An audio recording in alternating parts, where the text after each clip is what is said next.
नमस्ते विद्यार्थी मित्रों। कक्षा 9 विषय हिंदी और आज का हमारा पाठ है एक यात्रा यह भी। पाठ की शुरुआत से पहले हम लेखक का थोड़ा परिचय लें तो इनके लेखक है रामदरस मिश्र जी, जिनका जन्म सन 1924 में हुआ है। रामदरस मिश्र जी हिंदी साहित्य के एक प्रथम कोटि के साहित्यकार के रूप में हमारे सामने हैं। आपने कहानियाँ, काव्य एवं उपन्यास आदि क्षेत्रों में अपनी कलम चलाई है। तो आपके बहुचर्चित उपन्यास है जल टूटता हुआ। यहाँ पर एक छोटी सी गलती क्या है कि यहाँ पर एक अवतरण चिन्ह नहीं दिया गया है, क्योंकि कृति का नाम है। आप भी अपनी पाठ्य पुस्तक में सुधार लेंगे। और पानी के प्राचीर आपकी कविताओं के संग्रह है बेरंग बेनाम चिट्ठियाँ, पक गई है धूप, जुलूस कहाँ जा रहा है, आम के पत्ते। तो कहानी संग्रह है खाली घर, वसंत का एक दिन, 61 कहानियाँ तथा मेरी प्रिय कहानियाँ। आम के पत्ते काव्य संग्रह को व्यास सम्मान से भी सम्मानित किया गया है। तो आपकी हिंदी अकादमी के शिखर सम्मान एवं उत्तर प्रदेश हिंदी संस्थान के भारत भारती पुरस्कार से प्रतिष्ठित किया गया है। यहाँ देखें तो रामदरस मिश्र जी हिंदी साहित्य संसार के बहुआयामी रचनाकार है। उन्होंने गद्य एवं पद्य की लगभग सभी विधाओं में सृजनशीलता को परिचय दिया है और अनूठी रचनाएं समाज को दी हुई है। अब बात करें इस पाठ की तो इनका नाम क्या है, इनका शीर्षक जो है वह क्या है, एक यात्रा यह भी। लेखक ने अपने जीवन में की हुई यात्रा का एक अनुभव हमारे सामने यहाँ पर प्रस्तुत किया है, जो उनके लिए एक यादगार घटना बन चुकी है या तो एक यादगार यात्रा बन चुकी है, जिनका अनुभव उन्होंने हमारे सामने यहाँ पर रखा हुआ है। बात सबसे पहले करें तो यात्रा आखिर क्या है। आप इनके बारे में शायद जानते होंगे कि हमारे दैनिक जीवन में से कुछ समय निकालकर मित्रों या परिवार के साथ मौज मस्ती आनंद का मज़ा उठाना, या तो कोई ऐसी जगह है जहाँ जाकर वहाँ का आनंद लेना, प्रकृति का दृश्य देखना, इन सभी बातों को यात्रा के रूप में हम ले सकते हैं। यहाँ पर भी लेखक ने जो यह पाठ हमारे सामने दिया है उनमें उन्होंने अपना अनुभव बताया है। तो इस पाठ का साहित्य प्रकार कौन सा है, यदि एक मार्क्स के प्रश्न में पूछे तो एक यात्रा यह भी पाठ का साहित्य प्रकार क्या है, कहानी।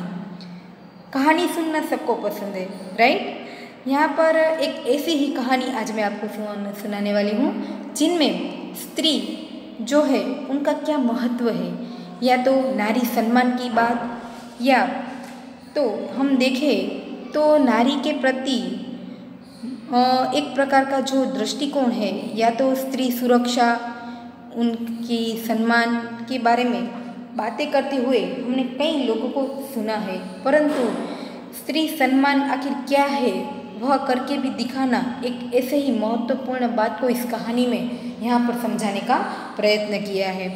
यहाँ पर हम देखें तो प्रस्तुत कहानी एक रिक्शे वाले से संबंधित है।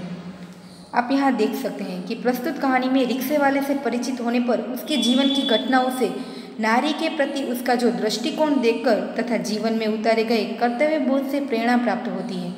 कौन सी प्रेरणा प्राप्त होती है इस पाठ में, तो स्त्री सम्मान, स्त्री सुरक्षा एवं आत्मीय पूर्ण संबंध को खूबी से प्रस्तुत किया गया है, जो अत्यंत हमारे लिए प्रेरणादायक है। हमने कई लोगों को नारी सम्मान की बात करते हुए या तो नारी सुरक्षा की बात करते हुए काफ़ी सुना है, परंतु उन्होंने अपने व्यवहार में भी यह कर्तव्य निभाते हुए कम लोगों को हमने देखा है। कहना तो बात है, लेकिन करके दिखाना वो एक अलग बात है। प्रस्तुत पाठ में भी एक नारी सम्मान की जो महत्व है, नारी सुरक्षा की जो बात है, उनको बताने का इस कहानी में प्रयत्न किया गया है, जो एक रिक्शे वाले से संबंधित एक घटना है। आइए पाठ की शुरुआत हम करते हैं। एक जो कहानी है वो हम आज यहाँ पर देखते हैं। पाठ की शुरुआत में ही लेखक बताते हैं कि मैं यात्रा भीरू हूँ। जब इस कहानी की शुरुआत है तो लेखक बताते हैं कि मैं यात्रा भीरू हूँ। यात्रा भीरू का अर्थ क्या होता है, यह एक शब्द समूह के लिए एक शब्द है। यात्रा करने से डरने वाला, जिन्हें क्या कहते हैं, यात्रा भीरू कहते हैं। लेखक यात्रा भीरू थे, वह यात्रा करने से डरते थे। ऐसा क्यों? क्योंकि यात्रा पर निकलते समय डर बना होता है कि पता नहीं कैसे कैसे लोगों से पाला पड़ेगा। सबसे बड़ी असहजता तो अनुभव होती है अंट संट किराया मांगने वाले ऑटो वाले से। नए शहर में कैसे कैसे लोग मिलेंगे, यह भी चिंता बनी होती है। आप लोगों ने भी कई बार अनुभव किया होगी, कहीं पर भी यात्रा करते हैं तो आपको अलग अलग प्रकार के अनुभव होते हैं। कुछ सुखद अनुभव होते हैं, कुछ दुखद होते हैं। तो यहाँ पर लेखक कहते हैं कि मैं यात्रा वीर हूँ। वे यात्रा करने से क्यों डरते हैं? तो वे कहते हैं कि यात्रा पर निकलते समय वे सोचते हैं कि रास्ते में न जाने कैसे कैसे लोग मिलेंगे, नए शहर के लोगों का कैसा व्यवहार होगा। सबसे अधिक परेशानी तो उन्हें ऑटो वाले के बारे में सोचकर होती थी। क्यों? क्योंकि नए शहर के ऑटो वाले मनमाना किराया मांगा करते थे। इन्हीं कारण से वे यात्रा करने से डरते थे। आप लोगों को भी कई ऐसे इस प्रकार के अनुभव हुए होंगे। तो लेखक का जो अपना अनुभव है वह यात्रा करने से क्यों डरते हैं, जिनके बारे में यहाँ पर बात बताई है। आगे हम देखें इस कहानी में, तो इस बार एक डॉक्टर से मिलने के लिए ग्वालियर जाना पड़ गया। लेखक को ग्वालियर क्यों जाना पड़ गया था? एक मार्क्स का विकल्प भी हो, एक मार्क्स का प्रश्न हो, तो वे बताते हैं कि डॉक्टर से मिलने के लिए उन्हें ग्वालियर जाना पड़ गया था। पत्नी साथ थी इसलिए आश्वस्ति बनी हुई थी। आश्वस्ति यानी एक दिलासा था कि वह अकेले नहीं जाएंगे, क्योंकि तसल्ली थी, एक आश्वासन था कि उनकी पत्नी उनके साथ थी। स्टेशन पर उतरते ही ऑटो वाले पीछे पड़ गए। उस समय काफ़ी तर यात्रा ट्रेन से ही की जाती थी, क्योंकि लंबा रास्ता होता था तो यह मुसाफरी काफ़ी सरल रहती थी। तो लेखक कहते हैं कि जब भी हम स्टेशन पर उतरे तो ऑटो वाले पीछे पड़ गए। हम चुपचाप आगे बढ़ते रहे। एक नव युवक ऑटो वाला साथ लग गया। नव युवक यानी बिल्कुल ही अपरिचित व्यक्ति। हम कुछ बोले बिना आगे बढ़ते रहे कि उसकी आवाज़ आई, बाबूजी आप आखिर कहीं जाएंगे ही और कोई ऑटो करेंगे ही, तो फिर मेरा ऑटो क्यों नहीं? इनकी आवाज़ सुनते ही लेखक है उन्हें कुछ जाना पहचाना सा नहीं, लेकिन एक आवाज़ में करुणा दिखाई दी। उसकी जिद और आवाज़ में कुछ ऐसा आकर्षण महसूस हुआ कि मैंने स्वीकृति दे दी। महसूस होना यानी अच्छा सा अनुभव होना। लेखक क्या करते हैं, उनके पीछे कई ऑटो वाले आते हैं, परंतु उन्होंने क्या किया, एक ऑटो वाला कब से उनके पीछे पीछे चल रहा है और उन्हें कहा कि आप कहीं जाना ही चाहते हैं, ऑटो करेंगे ही, तो आप मेरी ऑटो ही कर लीजिए। लेखक को उनकी आवाज़ में कुछ अजीब सा लगा, तो उसने क्या किया, उन्हें स्वीकृति दे दी यानी हाँ कह दी। वह प्रेम भरी बातें करता रहा और हमें डॉक्टर के यहाँ पहुँचा दिया। रास्ते में वो ऑटो वाला था, वह लेखक और उनकी पत्नी के साथ बहुत ही अच्छी तरह से बातचीत करता हुआ उन्हें डॉक्टर के यहाँ पहुँचा देता है। उसके द्वारा बताए गए वांछित पैसे देकर डॉक्टर के घर की कॉल बेल बज गई, टिंग टॉन्ग। यहाँ पर वांछित शब्द है। वांछित शब्द का अर्थ क्या होता है, मनचाहा। जो किराया ऑटो वाला ने बताया, इतने पैसे देकर उन्होंने लेखक ने उनको विदा किया। ज्ञात हुआ कि डॉक्टर ने क्लिनिक की जगह बदल दी है। ज्ञात यानी लेखक को पता चला कि जिस डॉक्टर से वो मिलने के लिए आए हैं, उन्होंने तो अपनी क्लिनिक की जगह ही बदल दी है। लेखक उदास हो गए, वापस लौट आए। ऑटो वाला बिना हमारे कहे हमारा इंतजार कर रहा था। अब बात यहाँ देखने की है कि वह ऑटो वाला अभी गया नहीं था। वह क्या कर रहा था, लेखक और उनकी पत्नी का इंतजार करते हुए वहीं खड़ा था। हमें नई जगह पहुँचा दिया। ऑटो वाले ने कहा क्या हुआ? तब लेखक ने अपनी घटना बताई कि जहाँ जिस डॉक्टर को हमें मिलना था उन्होंने तो अपना क्लिनिक बदल दिया है। तो ऑटो वाला कहता है कि कोई बात नहीं, चले मैं आपको वहाँ पहुँचा देता हूँ। मैंने पूछा कितने पैसे दे दूँ? लेखकों ने फिर पैसे पूछते हैं, क्योंकि एक जगह से फिर दूसरी जगह जाना है तो पैसे तो लगेंगे ही। बाबूजी जो इच्छा हो दे दीजिए। वैसे डॉक्टर के घर से यहाँ तक का किराया तो अतिरिक्त हो गया ना, अतिरिक्त यानी अधिक हो गया। ऑटो वाले ने अपना उत्तर दे दिया। उसने पूछा बाबूजी यहाँ से कहाँ जाएंगे? मैंने होटल का नाम बता दिया और कहा भाई तुम जाओ, यहाँ हमें देर लग सकती है। उस ऑटो वाले ने पूछ लिया कि अब आप यहाँ से कहाँ जाने वाले हैं, या तो आप कौन से होटल में रुकने वाले हैं? तो लेखक कहते हैं कि हमें यहाँ तो काफ़ी देर लग जाएगी, एक काम करो तुम अब जाओ, अब हमें यहाँ देर लग सकती है। वह कुछ बोला नहीं। हम डॉक्टर के पास चले गए। घंटा भर बाद निकले तो देखा वह वहीं खड़ा था। लेखक कहते हैं कि हम लोग को डॉक्टर के पास काफ़ी समय लग गया, फिर अब वापस आकर हम देखते हैं तो वह वहीं पर खड़ा हुआ दिखाई देता है। वह कुछ बोला नहीं। हम डॉक्टर के पास चले गए। घंटा भर बाद निकले तो देखा कि वह वहीं खड़ा था। अब हमें महसूस होने लगा था कि यह ऑटो वाला कुछ और है। कुछ ऑटो वाले होते तो क्या करते, वहाँ पहुँचा के अपना मन चाहा किराया लेकर चले जाते, लेकिन नहीं, यह ऑटो वाला जहाँ पर भी लेखक को पहुँचाता था वहाँ उनकी और उनकी पत्नी की राह देखता था। वह हमारे भीतर घर करता गया। उनके भीतर घर करता जाना यानी उनके अंदर उनके प्रति मान बढ़ता गया। होटल पर छोड़कर उसने पूछा, फिर कब आऊँ? वह ऑटो वाला जानता था कि लेखक शायद 1-2 दिन यहाँ रुकने वाले होंगे, तो उन्होंने चाहा कि वे कहीं घूमने फिरने जाने के लिए ऑटो तो करेंगे ही, तो क्या नहीं मैं ही उन्हें ले जाऊँ। इसलिए उसने पूछ ही लिया, अब मैं फिर कब आपको लेने आ जाऊँ? तो लेखक उन्हें पूछते हैं, यानी? ऑटो वाला बताता है, यानी आप शहर में घूमेंगे फिरेंगे ना, आपको जहाँ जाना होगा ले चलूँगा। वैसे यहाँ कब तक है? ऑटो वाले ने पूछ लिया कि आप यहाँ तक कब तक कितने दिन रहने वाले हैं? लेखक बताते हैं, कल शताब्दी की ट्रेन से लौटेंगे। शताब्दी यहाँ ट्रेन का एक नाम है, तो उन्होंने कहा कि कल हम शताब्दी से वापस चले जाने वाले हैं। तो आपको घुमाने के लिए कब आ जाऊँ? ऑटो वाले ने पूछ लिया, कोई बात नहीं, आप कल जाने वाले हैं तो आज घूम लीजिए, आपको घुमाने के लिए मैं कब लेने आ जाऊँ? लेखक बताते हैं, भाई आज तो अब हम थके हैं, आराम करेंगे, कल घूमेंगे। ऑटो वाला कहता है, ठीक है बाबूजी, यह रहा मेरा मोबाइल नंबर, मुझे फ़ोन करके बुला लीजिएगा। तो लेखक कहते हैं, अरे तुमने अपना नाम तो बताया ही नहीं। तो ऑटो वाला अपना क्या नाम बताता है? मोहन। अपना नाम उन्होंने क्या बताया? मोहन। लेखक कहते हैं, मोहन अच्छा नाम है। फिर आगे बातचीत होते हुए दूसरे दिन घूमने का कार्य शुरू हो गया। वह ऑटो वाला वहाँ से चला गया। लेखक और उनकी पत्नी होटल के अपने कमरे में चले जाते हैं। दूसरा दिन हुआ। दूसरे दिन घूमने का कार्य शुरू हो गया। वह बहुत प्रेम से एक के बाद एक स्थान दिखाता गया, मानो कोई परिचित व्यक्ति क्यों न हो। उसी प्रकार लेखक और उनकी पत्नी को एक से एक अच्छे से स्थान दिखाता जाता है। मुझे लेखक आगे कहते हैं कि मुझे बाबूजी और पत्नी को अम्मा नाम से वह संबोधित करता था। यदि आपको एक मार्क्स के प्रश्न में पूछा जाए तो लेखक और उनकी पत्नी को वो किस नाम से बुलाता था? बाबूजी और अम्मा के नाम से बुला रहा था। घूम घुमाकर होटल पर लौटे तो चाय पीने के लिए उसे भी कमरे में बुला लिया। जब लेखक कहते हैं कि हमने चारों ओर घूमकर फिर थकान की वजह से हम होटल पर वापस लौटे तो हमने उन्हें भी अपने कमरे में चाय के लिए बुला लिया। वह बहुत संकोच के साथ आया। वह ऑटो वाला थोड़ा संकोच के साथ मना करने लगा। फिर बाबूजी के कहने के बाद वो क्या करता है? उनके साथ उनके कमरे में पहुंचता है। चाय पान के साथ हमारी पारिवारिक वार्ता शुरू हो गई। पारिवारिक यानी परिवार से संबंधित जो बातचीत होती है उन्हें क्या कहते हैं? पारिवारिक वार्ता शुरू हो गई। पत्नी ने पूछा, बेटे तुम ग्वालियर के हो? यह विधान किसने पूछा था? उनकी लेखक की पत्नी ने पूछा कि क्या तुम ग्वालियर के ही हो? नहीं अम्मा, मैं मूलतः आगरा का हूँ, यहाँ आना पड़ गया। उनकी आवाज़ में कुछ करुणता थी। उन्होंने अपना उत्तर देते हुए कहा कि नहीं, मैं मूलतः तो कहाँ का हूँ? आगरा का हूँ। वह ऑटो वाला मूलतः कहाँ का था? आगरा का था, क्योंकि यह हमारा एक मार्क्स का प्रश्न भी है।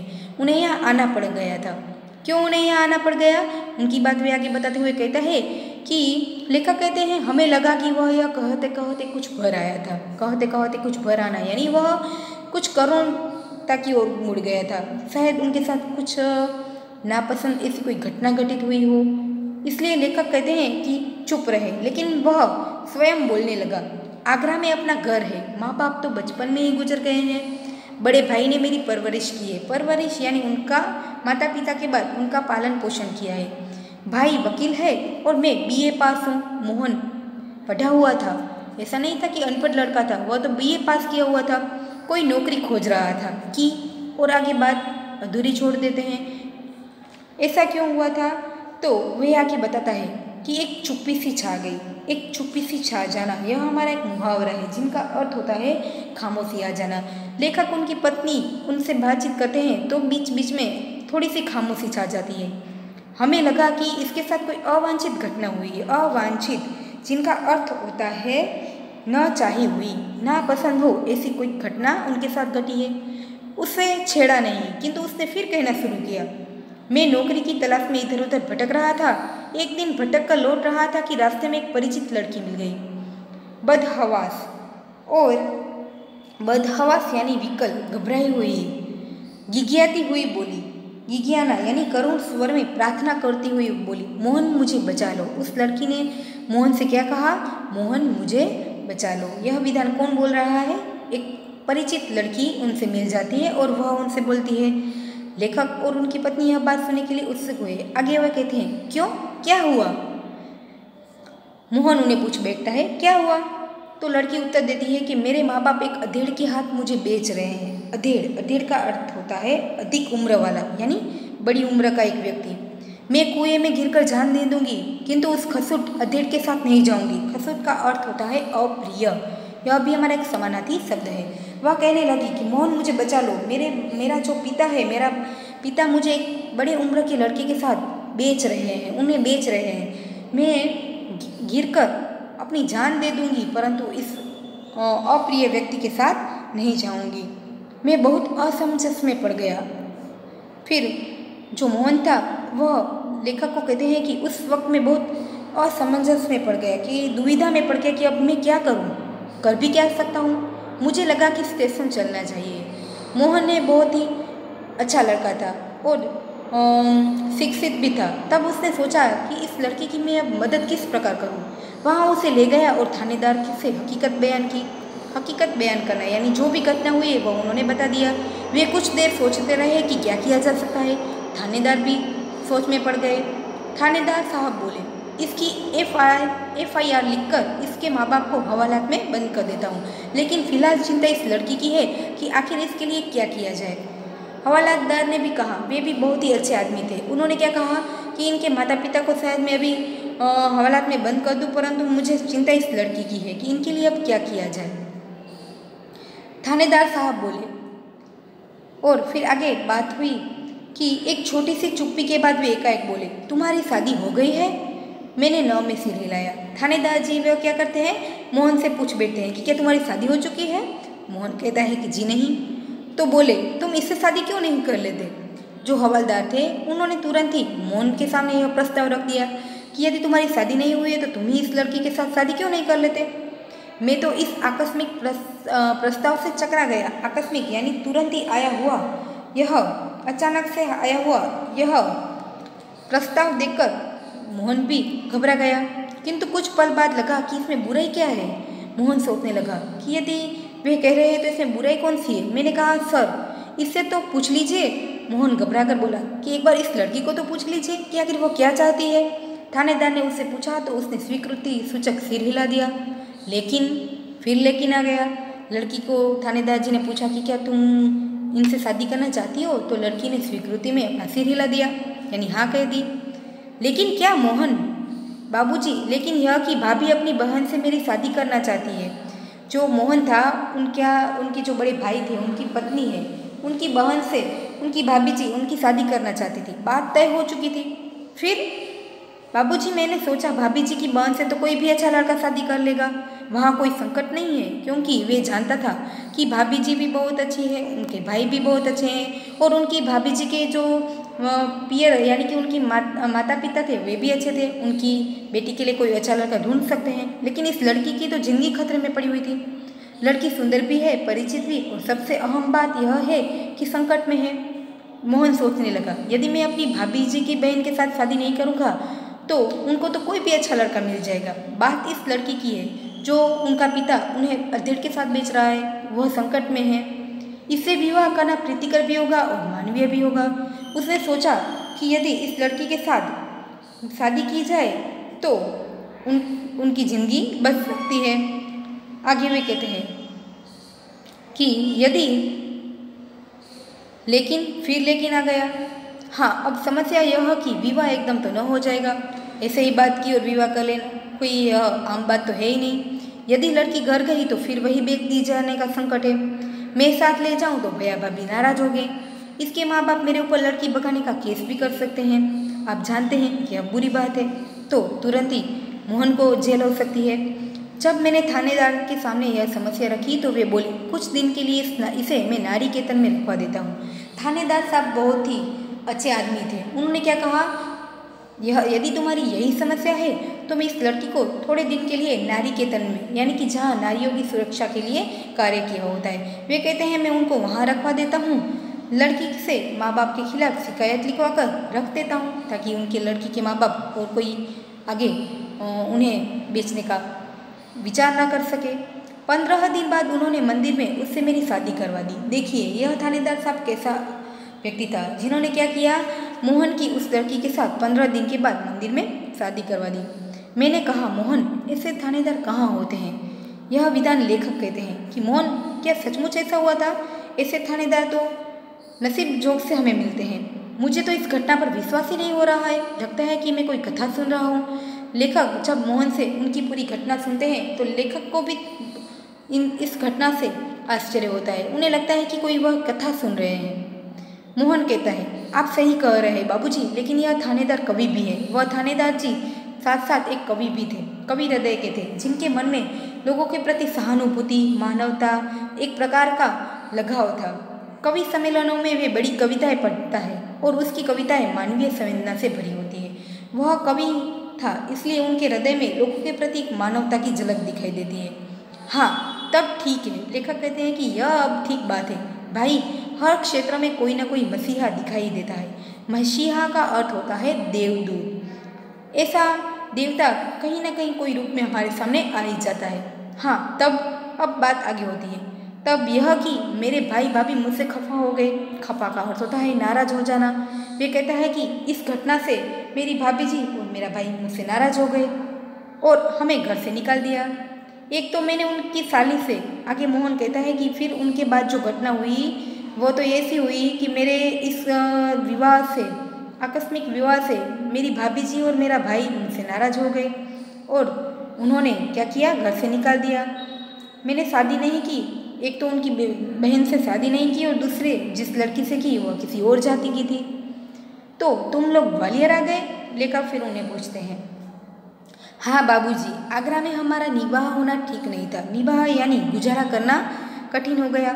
पराये शहर में भले ही कोई अपना न हो, किंतु यह परायापन उस अपनेपन से अच्छा है ना, जो दिन रात अप्रीतिकर व्यवहार बनकर तन मन को उद्विग्न करता रहता है। उद्विग्न करना यानी व्याकुल करना। उनका अर्थ क्या है? व्याकुल करना। और अप्रीतिकर का अर्थ है जिसमें प्रेम न होना। वह कहने लगा, जी हाँ बाबूजी, फिर मैं मेरी पत्नी के साथ आगरा में निर्वाह करना बहुत कठिन हो गया था। यह ग्वालियर का शहर मेरे लिए नया जरूर है। यहाँ कोई मेरा परिचित व्यक्ति नहीं है, परंतु परिचित व्यक्तियों से मिले हुए ताने के बजाय यह अपरिचित सा शहर और अपरिचित लोग मेरे लिए बहुत ही अच्छे हैं। आगे वह कहते हैं, हाँ सही कह रहे हो। लेखक उन्हें कहते हैं कि तुम्हारी बात सही है। तो यहाँ कोई नौकरी तो रखी ही नहीं थी, बस ऑटो का दामन थाम लिया और उसी के सहारे चल रहा हूँ। यह विधान कौन बोल रहा है? मोहन कह रहा है कि यहाँ आके मैंने नौकरी की काफ़ी तलाश की, लेकिन कोई मुझे नौकरी नहीं मिली, इसलिए मैंने ऑटो चलाना शुरू कर दिया और उनके आधार पर मेरा जीवन अच्छे से चल रहा है। वास्तव में तुम बहुत बड़े हो मोहन। लेखक मोहन को बड़ा बताते हैं। उन्होंने बहुत बड़ा क्यों कहा? क्योंकि बड़े बड़े लोग नारी हित की बात करते हैं पर उन्हें अपने व्यवहार में कभी नहीं लाते हैं। इसके बदले मोहन ने एक लड़की को पत्नी बनाकर उसे दुर्दशाग्रस्त होने से बचा लिया, उनकी खराब परिस्थिति से उनको बचा लिया। इसी मानवतापूर्ण साहस के कारण लेखक उसे बहुत ही बड़ा बताते हैं। आगे वे कहते हैं कि बड़े बड़े लोग तो नारी हित के में बड़े लेक्चर देते हैं, कविताएं लिखते हैं, किंतु अपने व्यवहार में कभी नहीं उतारते हैं। लेकिन तुमने तो बहुत सहज भाव से एक लड़की को उनकी खराब परिस्थिति से बचा लिया और अपने जीवन के साथ उसे सम्मानपूर्वक लगा दिया। किसी को अपने जीवन में स्वीकार करना और उसे सम्मानपूर्वक स्वीकारना, ये दोनों में काफ़ी तफावत रहता है। जो मोहन था उसने उस लड़की को सम्मानपूर्वक अपने जीवन में उनका स्वीकार किया। बाबूजी, इस कार्य से मुझे भी बहुत संतोष मिला है। मैंने तो एक बार उसका उद्धार किया था, किंतु वह तो प्रायः मुझे संकटों से उबारती रहती है, यानी बचाती रहती है। मोहन उनसे कहता है कि नहीं बाबूजी, इस लड़की ने मैंने तो इनकी एक बार मदद की थी, लेकिन यह तो मेरे जीवन में आई हुई हर छोटी बड़ी मुसीबतों में मेरी सहायता करती है। मोहन की यह कहानी हम पर इतनी छा गई और वह हमारे मन में कितना बड़ा हो गया। लेखक कहते हैं कि यह ऐसी घटना मैंने उनके जीवन की सुनी जो उनका जो मान था मेरे हृदय में और बढ़ गया। गाड़ी का समय हो रहा था। लेखक अब अपने शहर में वापस लौट रहे थे। मोहन हमें लेकर स्टेशन आ गया। उसे मैं 500 रुपये का नोट देने लगा। वह बोला, रहने दीजिए बाबूजी। जिस प्रकार लेखक और उनकी पत्नी के मन में मोहन का मान बढ़ गया था, उसी प्रकार उस मोहन के मन में भी लेखक और उनकी पत्नी का एक अलग ही लगाव बैठ गया था, क्योंकि उन्होंने अपने बचपन में ही अपने माता पिता को खो दिया था। उनके जीवन में ऐसी घटना घटित हुई, एक ऐसी लड़की आई जो उनके जीवन को सुधार दिया, परंतु अपने भाई भाभी से उन्हें दूर हो जाना पड़ा और इन लेखक और उनकी पत्नी के साथ उन्हें अपनेपन का एक महसूस होने लगा। इसलिए उसने 500 रुपये लेने के लिए मना कर दिए। अरे यह तुम्हारा पारिश्रमिक है, कोई दान थोड़ी ही दे रहा हूँ। पारिश्रमिक यानी मेहनताना, यह तो तुम्हारा क्या है, मेहनताना है। इसमें मैं तुम्हें और कोई कुछ क्या दे रहा हूँ। वे कहने लगे, बाबूजी मैंने माँ बाप का प्यार नहीं पाया है। कल से ही लग रहा है कि मुझे मेरे माँ बाप मिल गए हैं। इस सुख के आगे पैसा तो कुछ भी मोल नहीं है। मोल यानी उनकी कोई कीमत ही नहीं है। इसलिए वो आगे कहता है कि पैसा तो और लोगों से भी मैं कमा लूँगा, लेकिन आपसे जो मुझे अपनापन मिला है, मुझे कल से ही ऐसा लग रहा है कि मुझे मेरे माता पिता मिल गए हैं। यहाँ एक प्रकार का परायापन, अपनापन का एक महसूस जो उन्हें दिखाई देता है। अजनबी लोगों के साथ भी उन्हें एक अपनापन का महसूस होते हुए दिखाई देता है। आगे वे कहते हैं कि बेटे, लेकिन मेरी भी तो सोचो, मैं बेटे का शोषण कैसे कर सकता हूँ। तो लेखक भी उन्हें अपना बेटा बताते हुए कहते हैं कि कोई बाप अपने बेटे का शोषण किस प्रकार कर सकता है, लेकिन यह तो बहुत है, इतना लूँगा तो आपका शोषण हो जाएगा। दोनों के बीच थोड़ी मजाक होने लगी। यह कहकर वह 500 का नोट लेकर 300 रुपये वापस करने लगा। उन्होंने क्या किया, 500 का नोट ले लिया और 300 रुपये उन्हें वापस कर दिया। बोला, मुझे इतना पराया न कीजिए बाबूजी। हाँ, जब भी ग्वालियर आइएगा मुझे बुला लीजिएगा, मेरा फ़ोन नंबर तो अब आपके पास है ही। वह क्या करता है, उनका मान रखने के लिए 200 रुपये ले लेता है और 300 रुपये उन्हें वापस कर देता है और कहता है कि अब जब भी आप ग्वालियर आइएगा मुझे बुला लीजिएगा, मैं आपकी सेवा के लिए हमेशा हाजिर रहूँगा, क्योंकि मेरा फ़ोन नंबर तो आपके पास है ही, लेकिन मेरी एक शर्त है। लेखक उन्हें कहते हैं कि ठीक है। तो मोहन कहता है कि वह क्या बाबूजी, ये 500 रुपये चुपचाप तुम्हें लेने ही पड़ेंगे। लेखक उन्हें कहते हैं कि यदि तुम मुझे अपना बापूजी समझता है तो ये 500 रुपये तुम्हें लेने ही पड़ेंगे। उसने 300 रुपये अपनी जेब में रख लिए।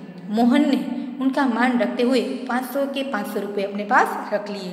जैसे कह रहा हो, यह कैसी शर्त रख दी आपने बापूजी। और वह लेना नहीं चाहता था, परंतु उनका मान रखने के लिए उन्होंने क्या किया, 500 रुपये ले लिए।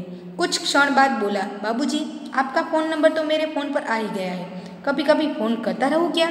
यहाँ देखिए, वह जानता है कि वह उन लोगों के जीवन में वह उनको दखलगिरी नहीं करना चाहता, फिर भी वह क्या करता है, उनके साथ संबंध से जुड़े रहने के लिए वह कहता है कि आपका नंबर तो मेरे पास है, क्या कभी कभी मुझे आपकी याद आए तो मैं आपको फ़ोन कर सकता हूँ।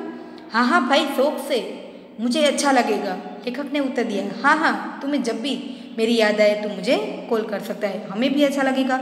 लेकिन आपका नाम तो मैंने पूछा ही नहीं। मोहन उन्हें कहता है कि मैंने तो आप लोगों का नाम पूछा ही नहीं। लेखक उन्हें अपना नाम बताते हैं कि मैं हूँ सत्यकेतु और मेरी पत्नी है कामना। 1 मार्क्स का प्रश्न भी हमें यह पूछा जा सकता है। फिर आगे, और जब हम स्टेशन के अंदर जाने लगे तब वह आंखों में न जाने कितना अपनापन लिए हमें निहारता रहा। इस मोहन को लेखक और उनकी पत्नी के साथ एक प्रकार से इतना अपनापन जुड़ गया था कि जब तक लेखक स्टेशन के अंदर गए और जहाँ तक उन्हें दिखाई दिए तब तक वह उन्हें एक ही तस से वह क्या करने लगा था, उनको निहार रहा था, उनको देख रहा था।